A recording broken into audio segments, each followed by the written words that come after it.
Aryan video में विमान के नीचे से धुआं निकलता और हिचकोले खाता हुआ गिरता दिखाई दे रहा है। इस वीडियो ने पूरे देश का ध्यान खींचा और अब यह जांच की दिशा तय करने में मदद कर सकता है। अब सवाल यह उठता है कि क्या यह एक आम दुर्घटना थी या इसके पीछे कोई गहरी साजिश है। सोशल मीडिया और जनमानस में कई लोग इसे एक सोची समझी साजिश बता रहे हैं। उनका कहना है कि टेक ऑफ से पहले विमान की सभी तकनीकी जाँच होती है, फिर अचानक इतनी बड़ी गड़बड़ी कैसे हो गई। विमान में 2 इंजन होते हैं, अगर एक खराब होता तो दूसरा काम करता, फिर दोनों एक साथ कैसे फेल हो गए। जो एकमात्र व्यक्ति बचा वह कोई आम आदमी नहीं हो सकता। क्या वह पहले से प्लानिंग के प्लेन में बैठा था। क्या सीमा हैदर जैसी संदिग्ध महिला का इस हादसे से कोई संबंध है। कई लोगों का यह कहना है कि जब से सीमा हैदर भारत में आई है तब से देश में एक के बाद एक बड़ी घटनाएं हो रही हैं, चाहे वो पहलगाम हमला हो या अब यह विमान हादसा। लोगों का आरोप है कि सीमा हैदर के देश में मौजूद रहने से भारत की सुरक्षा से खिलवाड़ हो रहा है। कुछ लोगों का कहना है कि बचा हुआ व्यक्ति विश्वास कुमार रमेश कहीं सीमा हैदर का एजेंट तो नहीं, जिसे विमान में बम रखने का काम सौंपा गया था और समय रहते उसे सुरक्षित निकाल लिया गया। विमान का ब्लैक बॉक्स यानी फ्लाइट डाटा रिकॉर्डर मिल चुका है। विशेषज्ञों का मानना है कि इस ब्लैक बॉक्स में वो सारी जानकारी है जो यह बताएगी कि आखिर दुर्घटना की असली वजह क्या थी। ब्लैक बॉक्स में ये रिकॉर्ड होता है पायलट की बातचीत, विमान की गति और ऊंचाई, इंजन की स्थिति, तकनीकी चेतावनी। हालांकि जांच रिपोर्ट आने में अभी वक्त लगेगा, लेकिन आर्यन का वीडियो, विश्वास कुमार की गवाही और RAT का एक्टिवेशन सभी संकेत दे रहे हैं कि यह सामान्य हादसा नहीं था। विशेषज्ञों का कहना है कि हो सकता है यह एक सॉफ्ट टारगेट अटैक हो, यानी बिना हथियार के ऐसी साजिश जिससे दुर्घटना का शक तकनीकी गड़बड़ी पर जाए।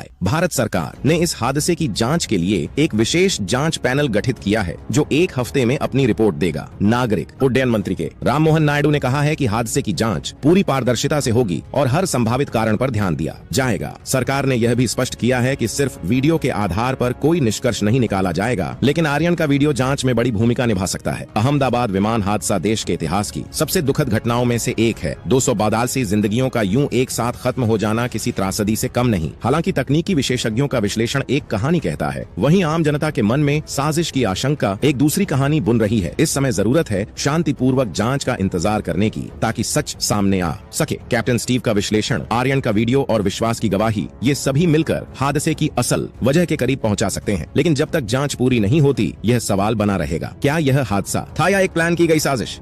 अहमदाबाद विमान हादसे पर हुआ बड़ा खुलासा। क्या ये सिर्फ एक तकनीकी खराबी थी या इसके पीछे कोई गहरी साजिश छुपी है। दोस्तों, अहमदाबाद में हुआ प्लेन क्रैश अब सिर्फ एक हादसा नहीं रह गया है। हर दिन सामने आ रहे नए सबूत इस घटना को एक गहरी साजिश की ओर इशारा कर रहे हैं। आज की इस वीडियो में हम आपको इस पूरे मामले की हर कड़ी विस्तार से समझाएंगे, जिससे आप खुद तय कर सकें कि ये सिर्फ एक एक्सीडेंट था या कुछ और। लेकिन वीडियो शुरू करने से पहले आपसे एक छोटी सी गुजारिश है, कृपया इस वीडियो को एक लाइक जरूर करें और हमारे चैनल को सब्सक्राइब करना बिल्कुल ना भूलें, ताकि ऐसी ही जरूरी और एक्सक्लूसिव जानकारी आप तक सबसे पहले पहुंचे। दोस्तों, गुजरात के अहमदाबाद शहर में 12 जून 2025 को जो हुआ उसने पूरे भारत को झकझोर कर रख दिया। एयर इंडिया की एक इंटरनेशनल फ्लाइट जो अहमदाबाद से लंदन जा रही थी, उड़ान भरने के चंद मिनट बाद ही दुर्घटनाग्रस्त हो गई। इस भयानक हादसे में 242 यात्रियों की मौत हो गई, जबकि सिर्फ एक व्यक्ति विश्वास कुमार रमेश चमत्कारिक रूप से बच गया। अब यह हादसा केवल एक तकनीकी गड़बड़ी नहीं रह गया, बल्कि इसमें साजिश की बू आ रही है। इस पूरी घटना ने आम जनता, मीडिया और सरकार के बीच कई सवाल खड़े कर दिए हैं। क्या यह सिर्फ एक तकनीकी गलती थी या फिर इसके पीछे कोई बड़ी साजिश छिपी है। क्या सीमा हैदर का इससे कोई संबंध हो सकता है, और कैसे एक 12वीं का छात्र आर्यन असारी इस हादसे के सबसे अहम चश्मदीद बन गया। गुरुवार की दोपहर एयर इंडिया का बोइंग 787 विमान अहमदाबाद से लंदन के लिए रवाना हुआ था। टेक ऑफ के महज कुछ मिनट बाद ही विमान का संतुलन बिगड़ गया और वह सीधे शहर के सबसे बड़े अस्पताल BJ मेडिकल कॉलेज की मेज से जा टकराया। टक्कर इतनी जोरदार थी कि आसपास के इलाके में भी कंपकंपी फैल गई। विमान में मौजूद 243 लोगों में से 242 की मौके पर ही मौत हो गई। केवल एक व्यक्ति विश्वास कुमार रमेश जिंदा बचा। यह हादसा इसीलिए और भी चौंकाने वाला था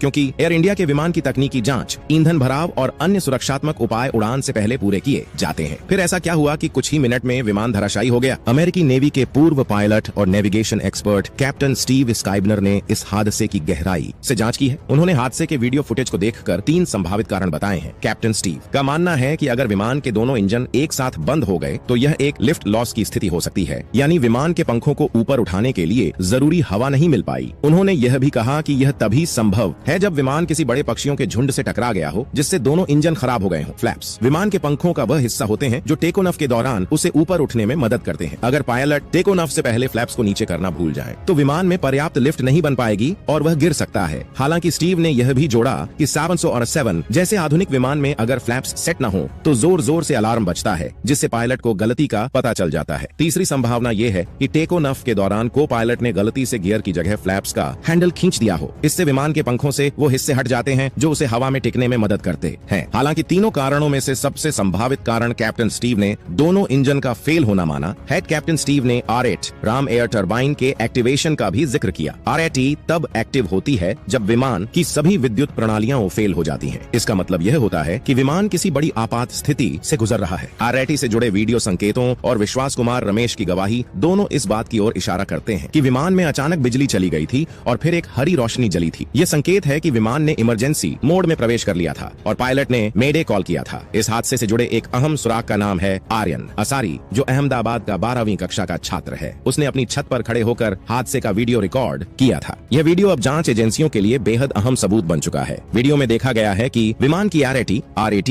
एक्टिवेट हो चुकी थी, यानी किसी बहुत बड़ी तकनीकी खराबी ने विमान को आपात स्थिति में ला दिया था। वीडियो में विमान के नीचे से धुआं निकलता और हिचकोले खाता हुआ गिरता दिखाई दे रहा है। इस वीडियो ने पूरे देश का ध्यान खींचा और अब यह जांच की दिशा तय करने में मदद कर सकता है। अब सवाल यह उठता है कि क्या यह एक आम दुर्घटना थी या इसके पीछे कोई गहरी साजिश है। सोशल मीडिया और जनमानस में कई लोग इसे एक सोची समझी साजिश बता रहे हैं। उनका कहना है कि टेक ऑफ से पहले विमान की सभी तकनीकी जांच होती है, फिर अचानक इतनी बड़ी गड़बड़ी कैसे हो गई। विमान में 2 इंजन होते हैं, अगर एक खराब होता तो दूसरा काम करता, फिर दोनों एक साथ कैसे फेल हो गए। जो एकमात्र व्यक्ति बचा वह कोई आम आदमी नहीं हो सकता। क्या वह पहले से प्लानिंग करके प्लेन में बैठा था। क्या सीमा हैदर जैसी संदिग्ध महिला का इस हादसे से कोई संबंध है। कई लोगों का यह कहना है कि जब से सीमा हैदर भारत में आई है तब से देश में एक के बाद एक बड़ी घटनाएं हो रही हैं, चाहे वो पहलगाम हमला हो या अब यह विमान हादसा। लोगों का आरोप है कि सीमा हैदर के देश में मौजूद रहने से भारत की सुरक्षा से खिलवाड़ हो रहा है। कुछ लोगों का कहना है कि बचा हुआ व्यक्ति विश्वास कुमार रमेश कहीं सीमा हैदर का एजेंट तो नहीं, जिसे विमान में बम रखने का काम सौंपा गया था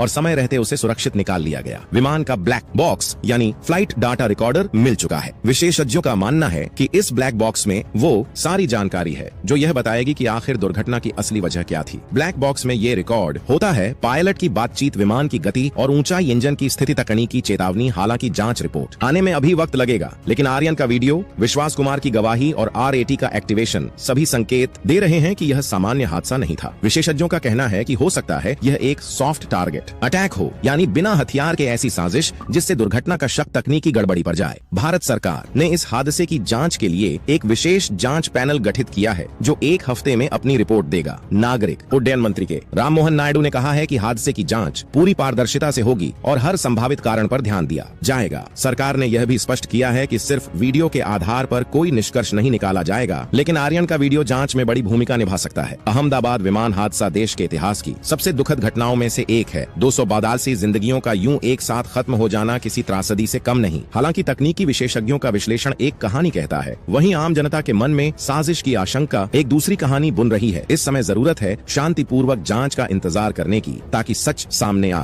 सके। कैप्टन स्टीव का विश्लेषण, आर्यन का वीडियो और विश्वास की गवाही, ये सभी मिलकर हादसे की असल वजह के करीब पहुंचा सकते हैं। लेकिन जब तक जांच पूरी नहीं होती यह सवाल बना रहेगा, क्या यह हादसा था या एक प्लान की गई साजिश। अहमदाबाद विमान हादसे पर हुआ बड़ा खुलासा। क्या ये सिर्फ एक तकनीकी खराबी थी या इसके पीछे कोई गहरी साजिश छुपी है। दोस्तों, अहमदाबाद में हुआ प्लेन क्रैश अब सिर्फ एक हादसा नहीं रह गया है। हर दिन सामने आ रहे नए सबूत इस घटना को एक गहरी साजिश की ओर इशारा कर रहे हैं। आज की इस वीडियो में हम आपको इस पूरे मामले की हर कड़ी विस्तार से समझाएंगे, जिससे आप खुद तय कर सकें कि ये सिर्फ एक एक्सीडेंट था या कुछ और। लेकिन वीडियो शुरू करने से पहले आपसे एक छोटी सी गुजारिश है, कृपया इस वीडियो को एक लाइक जरूर करें और हमारे चैनल को सब्सक्राइब करना बिल्कुल ना भूलें, ताकि ऐसी ही जरूरी और एक्सक्लूसिव जानकारी आप तक सबसे पहले पहुंचे। दोस्तों, गुजरात के अहमदाबाद शहर में 12 जून 2025 को जो हुआ उसने पूरे भारत को झकझोर कर रख दिया। एयर इंडिया की एक इंटरनेशनल फ्लाइट जो अहमदाबाद से लंदन जा रही थी, उड़ान भरने के चंद मिनट बाद ही दुर्घटनाग्रस्त हो गई। इस भयानक हादसे में 242 यात्रियों की मौत हो गई, जबकि सिर्फ एक व्यक्ति विश्वास कुमार रमेश चमत्कारिक रूप से बच गया। अब यह हादसा केवल एक तकनीकी गड़बड़ी नहीं रह गया, बल्कि इसमें साजिश की बू आ रही है। इस पूरी घटना ने आम जनता, मीडिया और सरकार के बीच कई सवाल खड़े कर दिए हैं। क्या यह सिर्फ एक तकनीकी गलती थी या फिर इसके पीछे कोई बड़ी साजिश छिपी है। क्या सीमा हैदर का इससे कोई संबंध हो सकता है, और कैसे एक 12वीं का छात्र आर्यन असारी इस हादसे के सबसे अहम चश्मदीद बन गया। गुरुवार की दोपहर एयर इंडिया का बोइंग 787